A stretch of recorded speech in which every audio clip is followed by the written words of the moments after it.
Welcome to SS productions competitive hub అండి. ఈ వీడియోలో మనము జాతీయాలు చూద్దాం. జాతీయాలు, సామెతలు అనేటివి చూద్దాము, పొడుపు కథలు. ఓకే, ఈ మూడిటి గురించి దీంట్లోనే కంప్లీట్ చేసుకుందాం. తెలుగు అకాడమీ పుస్తకాల ఆధారంగా ఈ మనకు చెప్పడం అనేది జరుగుతుంది.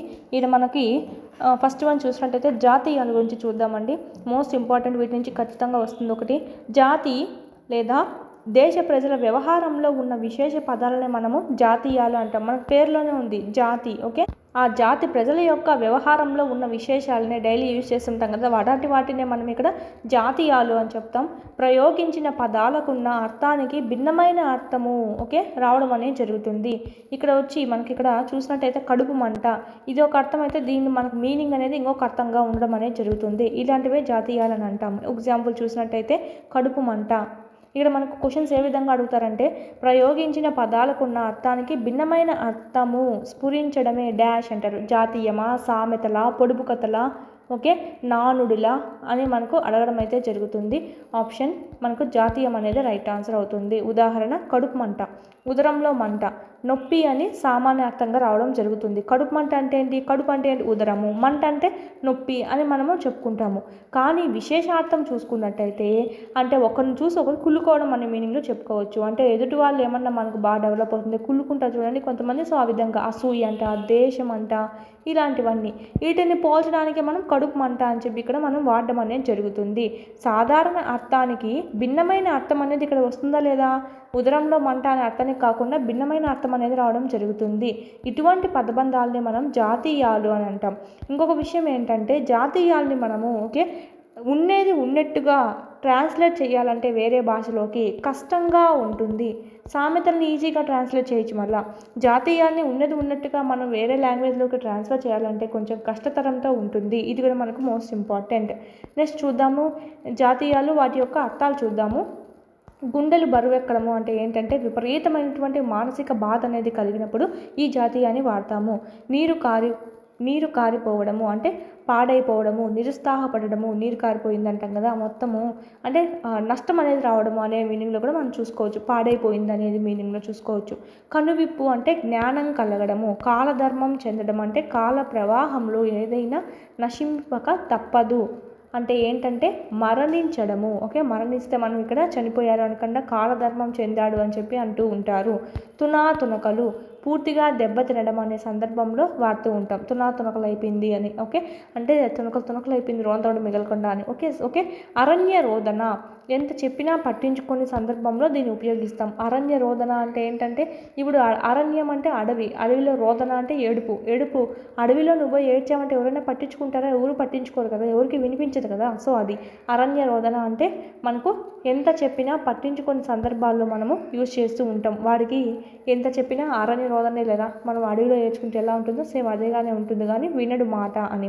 ఓకే, ఇలాంటివే కొన్ని చూసినట్టయితే మనం ఇంకా గజ స్నానము, బూడిదలో పోసినటువంటి పన్నీరు, బూడిదలో పోసిన నెయ్యి, గజ్జె కట్టడము, అగస్త్య భ్రాత, ఇలాంటివన్నీ చూసుకోవచ్చు. మనకి ఇలాంటివి ఇచ్చేసి ఇది సామెతన, జాతీయమా, పొడుపు కథన, ఇలాంటివి కూడా అడుగుతూ ఉంటారండి. ఓకే, జాతీయాలు ఒక భాషకు ప్రత్యేకమైన ఆస్తిగా ఉంటాయండి. ఇవి భాషను సుసంపన్నం చేయడం అనేది జరుగుతుంది. భావ వ్యక్తీకరణకు పదును పెడతాయి. దేనికి పదును పెడతాయి అంటే భావ వ్యక్తీకరణకు. ఓకే, ఇది కూడా మనకు మోస్ట్ ఇంపార్టెంట్. ఒక భాషకు ప్రత్యేకమైన ఆస్తిగా ఉంటుంది అంటే ఒక్కో భాషకు ప్రత్యేకమైన ఆస్తిగా ఉండడం అనేది జరుగుతుంది. నెక్స్ట్ భాషలోకి మార్చాలంటే, ట్రాన్స్లేట్ చేయాలంటే కొంచెం కష్టతరంగా ఉంటుందండి. చూసినట్టయితే మతక లొల్లాలు జాతి సమైక్యతకు గొడ్డలి పట్టు లాంటివి. అంటే ఇక్కడ మత కల్లోలాలు జాతి సమైక్యంగా ఉండడానికి గొడ్డలి పట్టు లాంటివి అని చెప్తున్నారు. ఇక్కడ మత కొల్లాలు అంటే ఏంటంటే, ఇక్కడ మతం గురించి కొట్టుకుంటూ ఉంటారు కదా, మా మతం ఎక్కువ, మీ మతం ఎక్కువ అని. సో ఇలాంటివన్నీ మత కల్లోలాలు అని చెప్తాము. జాతి సమైక్యతకు ఎలాంటి కీడును కలిగిస్తాయో గొడ్డలి పట్టు అనేటువంటి ఒక జాతీయం అత్యంత శక్తివంతంగా స్ఫురింపచేసింది. అంటే ఎంత కీడు చేస్తాయో అవి మనకు గొడ్డలి పెట్టు అనేటువంటి మీనింగ్తోనే మనకి ఇక్కడ ఒక వే అనేది అర్థమయ్యేటట్టు చెప్పడం అనేది జరిగింది. సో ఇలాంటి వాటినే మనం జాతీయాలు అన్నాం. గొడ్డలి పెట్టు అనేది ఇక్కడ మనకు జాతీయము. మంత్రాలకు చింతకాయలు రాలడము, ఇది కూడా మనకు జాతీయమే. అంటే కేవలం పనులు చేయకుండా కబుర్లు చెప్తే అవేమి పనులు ఏం జరగవు అని మీనింగ్. ఓకే. మిన్నందుకోవడము అంటే చాలా అభివృద్ధి చెందడం అనే మీనింగ్లో వాడుతూ ఉంటాము. ఇది మనకు జాతీయాలకు సంబంధించి చాలా ఉన్నాయి. అయితే మీకు ఇక్కడ పాస్ట్ వీడియో చేస్తున్నాం జాతీయాలకు సంబంధించి, సో అది విన్నా కూడా సరిపోతుంది. నెక్స్ట్ సామెతలండి. సామెత సమత అనే పదం నుంచి రావడం జరిగింది. ఈ సామెత అనేది సమత అంటే ఏంటంటే సారూప్యము అంటే లేదా పోలిక అని కూడా అంటాం. సారూప్యము లేదా పోలిక. సామెతలు ఒక జాత సంస్కృతిని, జీవన విధానాన్ని, ఆచారాలను, అలవాట్లను, సంప్రదాయాలను ఇంకా ఎన్నో విషయాలను హృదయానికి హత్తుకునేలా చెప్పడం అనేది జరుగుతుందండి. సామెతలు అంటే ఇది ఎన్నో జీవిత అనుభవాల సారాంశంగా దీన్ని మనం చెప్పడం అనేది జరుగుతుంది. ఎన్నో జీవిత అనుభవాల సారాంశంగా ఇవి రావడం అనేది జరుగుతుందండి. ఓకే. అంటే సామెత ఒక సామెత చెప్పారంటే మనకు ముందు దాని గురించి అనుభవం అనేది జరిగి ఉంటుంది అని. ఓకే. ఎద్దు పుండు కాకికి ముద్ద అనే సామెత ఒకరి బాధ మరొకరికి ఎలా సయ్యాట అవుతుందో తెలుపడం అనేది జరుగుతుంది. ఎద్దు పుండు కాకికి ముద్ద ఇది ఒక సామెత అని చెప్పచ్చు. వీటి మీనింగ్స్ కూడా అడుగుతారు. నెక్స్ట్ అందని పూలు దేవునికి అర్పణ. ఉండేది గట్టి పోయినది పొట్టు. ఉండేది గట్టి అంటే గట్టిదైతే ఉంటుంది, పోయినది పొట్టు. మామూలు పొట్టు కొట్టుకొని పోయేది అయితే గాలికి కొట్టుకొని పోతాయని. ఊరంతా ఉల్లి నీవెందుకే తల్లి ఇది కూడా మనకు సామెతే అండి. కాగల కార్యం గంధర్వులే తీర్చారు. సో ఇది కూడా మనకు సామెతే. గాడిద పుండుకు బూడిద మందు. ఓకే. ఇది సామెతే. 6 నెలలు సావాసం చేస్తే వాళ్ళు వీలవుతారంట. ఇది కూడా మనకు సామెత కిందకే చెప్పచ్చు. ఓకే. ఎవరితోనైనా 6 నెలలు మనం కలిసి ఉంటే వాళ్ళ లక్షణాలు మనకు కొన్ని అభ్యస్తాయండి. సో అది మంచి వాళ్ళతో ఉంటే మంచి లక్షణాలు వస్తాయి, చెడు వాళ్ళతో ఉంటే చెడు లక్షణాలు అనేవి వస్తాయి. సో ఇది మనకి రోట్లో తలదూచి రోకలి పోటుకు వేచినట్టు.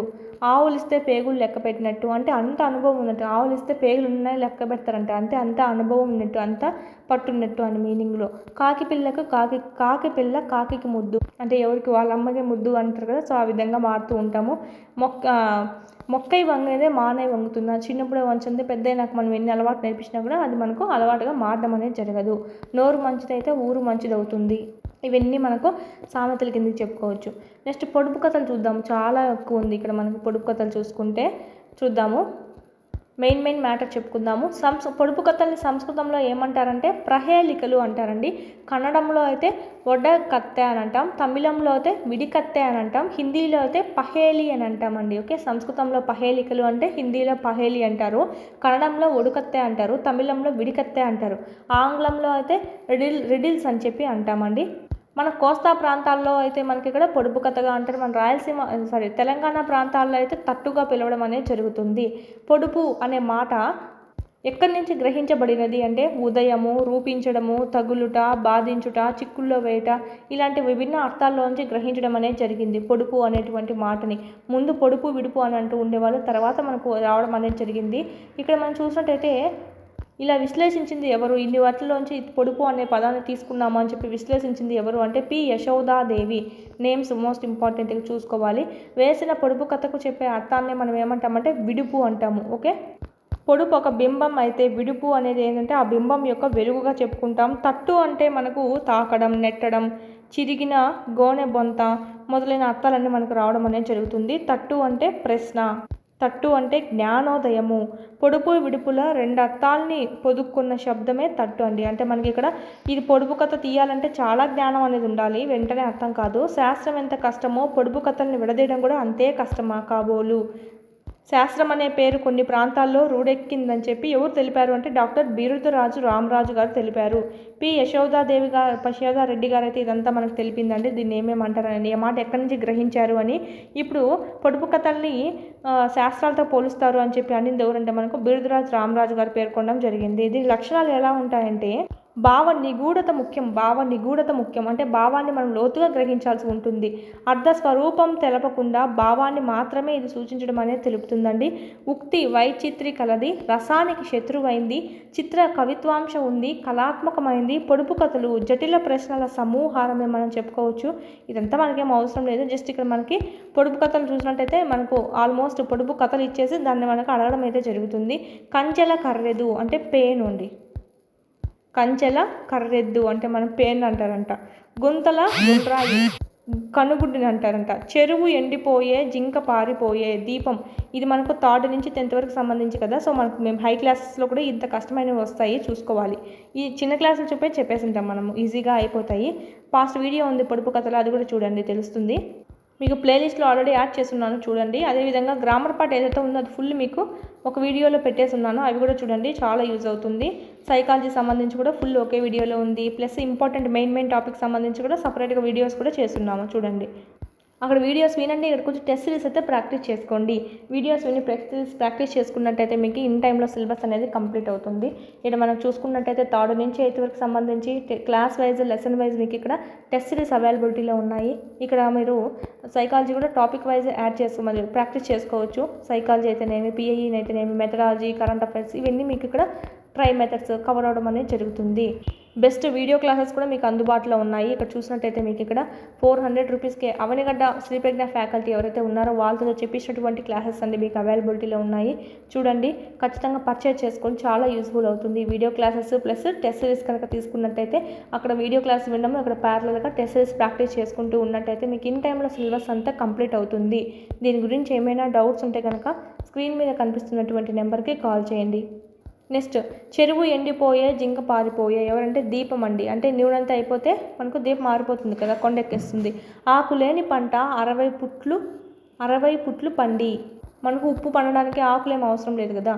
చిన్న ఇంట్లో నిండ కట్టెలు అంటే అగ్గి పెట్టా. ఓకే, కంచెలో కర్రావు ఈనిందంట ఒక తేనె తుట్టె. పొట్టోనికి పుట్టెడు బట్టలు అంటండి ఉల్లిపాయ. ఊరంతకి ఒకే దుప్పటి ఆకాశము. 2 ఇండ్లకు ఒకటే దూలము ముక్కు. ఓకే, కొండకు కొడవళ్ళు చింతకాయలుండి. 9 అన్నదమ్ములకు ఒకటే మొలతాడు ఏంటంటే చీపురు. బక్క కుక్కకు బండెడు పేగులంట. బక్క కుక్కకు బండెడు పేగులు అంటే మంచమండి. పలుగు రాళ్లలో పాము పొర్లాడే అంటే నాలుక. మిద్దె మీద మిరప చెట్టు నీళ్లు లేక ఎండిపోయే అంటే దీపము. సూది వెళ్ళి చుక్కల తాకింది అంటే తారాజువ్వ. ఓకే, ఇది మనకు పొడుపు కథలకు సంబంధించి పాస్ట్ వీడియోస్ కూడా చేస్తున్నాను. ఆ పొడుపు కథలు కూడా ఒకసారి చూసేస్తే మీకు అంతా కవర్ అవుతుంది. పొడుపు కథలు అయితేనేమి, సామెతలు, జాతీయాలు, ఇదైతే మెయిన్ టాపిక్స్. మీకు ఇంట్రొడక్షన్ కూడా ఇవ్వడం జరిగింది. ఛానల్ ఎవరైనా ఫస్ట్ టైం చూస్తుంటే సబ్స్క్రైబ్ చేసుకోండి. ఓకే, ఇలాంటి మరిన్ని వీడియోస్ అనేవి మీకు నోటిఫికేషన్గా రావడం అనేది జరుగుతుంది.